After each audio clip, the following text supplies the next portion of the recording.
একবার এক সাধু নদীর পাড়ে স্নান করছিলেন। উনি দেখলেন যে জলের প্রবাহে একটা বিছে ভেসে যাচ্ছে।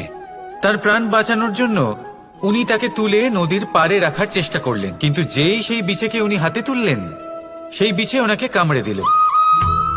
সাধু আবার চেষ্টা করলেন, সেই বিছেকে হাতে নেওয়াতে সে আবার তাকে কামড়ে দিল। আরো একবার চেষ্টা করাতে ওনার শিষ্য ওনাকে জিজ্ঞেস করল, এ আপনি কি করছেন গুরুদেব? এসব কি হচ্ছে?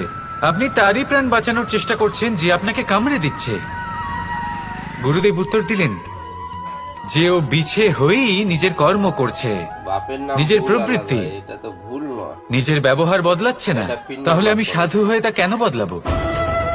এর তাৎপর্য হলো সরল, যে সংসারে কিছু মানুষ আছেন যারা হয়তো খারাপ, দুষ্ট প্রকৃতির, আর হয়তো তারা কখনোই বদলাবেন না, কখনোই কোনো পরিবর্তন আসবে না, কিন্তু তার